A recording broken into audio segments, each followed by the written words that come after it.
గారు రండి, రేపు గవర్నర్ గారు కలిసి మోడ్ ఆఫ్ ది హౌస్ కు సంబంధించి వివరిద్దాం. దీనికి సంబంధించి ముందుకు పోయే ప్రయత్నం చేద్దాం. ఎవరైనా అటువంటి ప్రయత్నాలు ఆపడానికి ప్రయత్నం చేస్తే అడుగుదాం.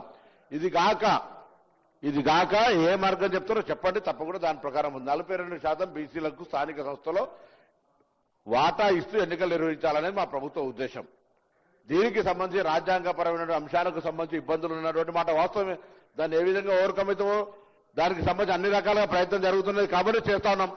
ఈరోజు ఆర్డినెన్స్ ను తొలగించడానికి సంబంధించి తొలగించిన తర్వాతనే మేము పెట్టిన 42% సంబంధించి గతంలో మార్చిలో తెచ్చిన తర్వాత గవర్నర్ గారి దగ్గర నుంచి రాష్ట్రపతికి పోయినటువంటి మాట మీకు తెలియదా? తమిళనాడు ప్రభుత్వానికి సుప్రీంకోర్టు ఎటువంటి ఊరట ఇచ్చిందో తెలియదా? ఇవన్నీ తెలిసిన తర్వాత కూడా మీరు అట్లా మనం నెగటివ్ గా కోర్టుకు పోవద్దని చెప్తారు. మేము ఎప్పుడు కోర్టుకు పోతాను, కోర్టుల పట్ల అపారమైనటువంటి విశ్వాసం ఉన్నది. కానీ మనం కోర్టుకు పొమ్మని ప్రొవోక్ చేసేటువంటి విధానం మంచిది కాదు. దయచేసి మళ్ళీ చెప్తున్నా, టీఆర్ఎస్ పార్టీగా ఎవరో పాత కాంగ్రెస్ నాయకుడు పోయిండని చెప్పి మీరు ఎట్లయితే చెప్తారో భవిష్యత్తులో అటువంటి కలంకం తెచ్చుకునే చర్చ చేసేటువంటి అవకాశాలు లేకుండా ఉండండి.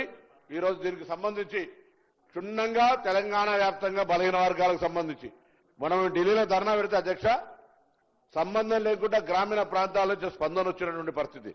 ఇలా గ్రామీణ ప్రాంతాల భావోద్వేగాల వ్యాప్తి చర్చ జరుగుతూ ఉంది. ఈ చర్చను టీఆర్ఎస్ పార్టీ చేస్తున్నటువంటి కోర్టు ఇతర ప్రస్తావనలని క్షేత్రస్థాయిలో గమనిస్తా ఉన్నారు. దయచేసి పార్టీ స్టాండ్ స్పష్టంగా చెప్పి ఏకాభిప్రాయంగా తీర్మానం తీసుకొని నేను రేపు ఉదయం గవర్నర్ గారు టైం తీసుకుంటాం. మన అభిప్రాయాన్ని వారికి ఎట్లా ప్రధానమంత్రి గారి సమయాన్ని పాయల్ శంకర్ గారో లేకపోతే మహేశ్వర రెడ్డి గారు ఇప్పలేకపోవచ్చు. తప్పకుండా గవర్నర్ గారు విజ్ఞప్తి చేస్తాం, పోయి రిప్రజెంటేషన్ చేద్దాం రమ్మని చెప్పి కోరుతా ఉన్నా. దీనికి సంబంధించి అపశకనాలతో ప్రారంభమయ్యే సభ అపశకనంగా మాట్లాడకుండేటువంటి విధంగా ఉండాలని సందర్భంగా మరొకసారి గౌరవ నాయకులందరికీ పార్టీలకు విజ్ఞప్తి చేస్తున్నాను. ఇంటర్వ్యూ అయితే ఎట్లా సార్ రిప్లైలో చెప్పొచ్చు, కొత్తగా ఏం చెప్పలేదు వారు, రిప్లైలో చెప్తే చాలు. నేను 5-10 నిమిషాలు కంక్లూడ్ చేస్తాను సార్.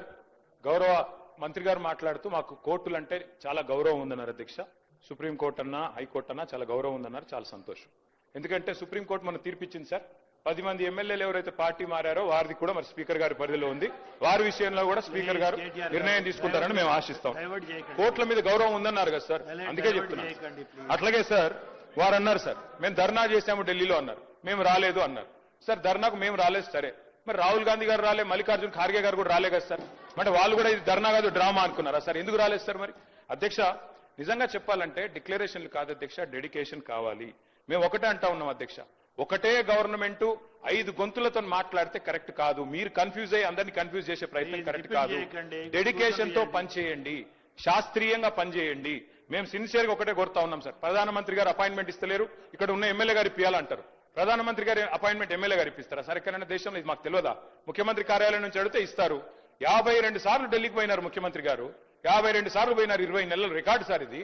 మరి 52 సార్లు పోయి ప్రధానమంత్రి గారిని చాలా సార్లు కలుస్తారు. మొన్ననే చీఫ్ సెక్రటరీ గారిది మళ్ళీ మీరు రిపీట్ చేస్తుంటే నేనేం చేయాలి? అది కాదండి, మీరు రిపీట్ చేసుకుంటే అదే మాటలు మాట్లాడుతున్నారు. మీరు 2-3 సూచనలు అన్నారు, ఒక సూచన చేసి మళ్ళీ మొత్తం ఇష్యూ డైవర్ట్ చేస్తున్నారు. Please conclude sir. ఈ సమస్య తేలాలి అంటే ఇందాక నేను చెప్పినట్టు 2 మార్గాలు ఉన్నాయి సార్. ప్రధానమంత్రి గారి దగ్గరికి అఖిలపక్షం తీసుకుపోమనండి ముఖ్యమంత్రి గారిని, మా పార్టీ నుంచి కూడా వస్తాం. తప్పకుండా మా పార్టీ స్టాండ్ ఇక్కడ చెప్తున్నాం క్లియర్ గా, we are in support of this bill అని చెప్తున్నాం. రెండోది సార్, ఏదైనా చేయాలి పని అంటే డెడికేషన్ ఉండాలి సార్, ఉత్త డిక్లరేషన్లతో కాదు. ఆ రోజు కేసీఆర్ గారు నేను ఆంధ్రప్రదేశ్ నుంచి పోతున్నా ఢిల్లీకి, తిరిగి తెలంగాణలోనే కాలు పెడతా అని చెప్పి పోయిండు, సాధించిండు. ఇవాళ ముఖ్యమంత్రి గారు కూడా చిత్తశుద్ధి ఉంటే సార్ వారు కూడా డిసిషన్ తీసుకోవాలా, చెప్పాలా. మరి బీసీ బిల్లు సాధించడో లేకపోతే నేను మళ్ళీ ఢిల్లీకి హైదరాబాద్కి రానని చెప్పి అక్కడే కూర్చోమనండి, జంతర్ మంతర్లు ఆమరణ దీక్ష చేయమనండి. మేము వద్దుంటున్నామా సార్? కూర్చోమనండి గట్టిగా. సార్ కేటీఆర్ గారు మరి మేము పెట్టినటువంటి ఈ సీలింగ్ సంబంధించి ఏదైతే ఉందో 2018 పంచాయతీరాజ్ చట్టం సవరించుటకై బిల్లు పెట్టినాం అధ్యక్ష. కంక్లూడ్ చేస్తారా ప్లీజ్? స్పీకర్ సార్ నేనేం తప్పు మాట్లాడుతున్నానా, అన్పార్లమెంటరీ మాట్లాడుతున్నానా? డెడికేషన్ ఉండాలి ప్రభుత్వానికి అని చెప్తున్నాను. వినే ఓపిక లేకపోతే ఎట్లా సార్? ఇంత ముఖ్యమైన బిల్లు సాధించాలి అంటే, హక్కులు సాధించాలి అంటే ముఖ్యమంత్రి గారు ఆమరణ దీక్ష చేయండి అని చెప్తున్నాను. తప్పే ఉంది సార్? వారు ఇదివరకు 100 సార్లు అన్నారు. అట్లాగే చివరికి ఒకటే మాట సార్, ప్రధానమంత్రి గారు అపాయింట్మెంట్ ఇస్తలేడు అంటున్నారు ముఖ్యమంత్రి గారు. ఎందుకు ఇస్తలేడు సార్ అపాయింట్మెంట్? ఒకటే కారణం, ముఖ్యమంత్రి గారు స్వయంగా చెప్తున్నారు బహిరంగ వేదికల మీద, ఢిల్లీలో అపాయింట్మెంట్లు ఇస్తలేరు, ఇస్తే చెప్పులు ఎత్తుకపోతారేమో అని చూస్తున్నారు అంటున్నారు. ఇట్లా మాట్లాడిన అపాయింట్మెంట్లు వస్తాయా సార్? అందుకే ముఖ్యమంత్రి గారి భాష మార్చుకోండి, బుద్ధి మార్చుకోమని చెప్తూ మా పార్టీ సపోర్ట్ తెలియజేస్తాం. ప్లీజ్ ఒక్క నిమిషం అమ్మా, మినిస్టర్ గారు ఒక్క నిమిషం. స్పీకర్ సార్ డెడికేషన్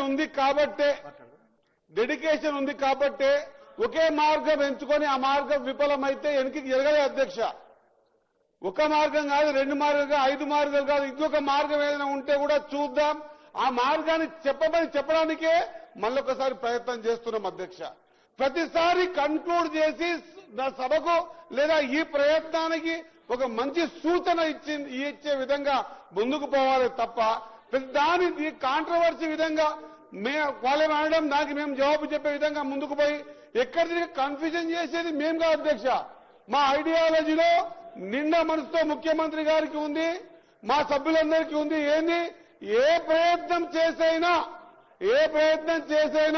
42%తోనే మనము ఎలక్షన్స్ కి పోదామనే సంకల్పం ఉంది కాబట్టి ఈ ప్రయత్నాలు జరుగుతున్నాయి అధ్యక్ష.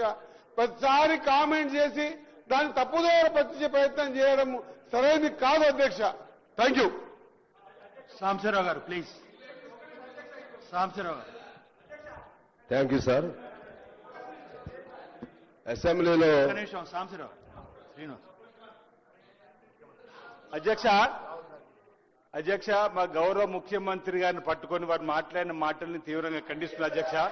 మా గౌరవ ముఖ్యమంత్రి రేవంత్ రెడ్డి గారికి రాహుల్ గాంధీ గారి అపాయింట్మెంట్ ప్రతి సందర్భంలో దొరుకుతుంది, ప్రతి సందర్భంలో కలిసి వస్తున్న సందర్భం కూడా బయట ప్రపంచం తెలుసు. ఇటీవలనే అటు ప్రియాంక ఇటు రాహుల్ గాంధీ మధ్యలో రేవంత్ రెడ్డి గారు తెలంగాణ ముఖ్యమంత్రికి అరుదైన గౌరవం దక్కిందనేటువంటి ఫోటోలు కూడా మనకు కనిపిస్తున్నాయి. ఇందిరా భవన్ లో మన తెలంగాణ సంబంధించిన ఈ బీసీ బిల్లుకి సంబంధించిన పవర్ పాయింట్ ప్రెజెంటేషన్ ఇచ్చిన రోజు కూడా అభినందించిండు. ఆ తర్వాత పార్లమెంట్ సభ్యులతో కలిసి డిన్నర్ లో కూడా వారి రాహుల్ గాంధీ గారు ప్రత్యేక రేవంత్ రెడ్డి గారిని ఉప ముఖ్యమంత్రి గారు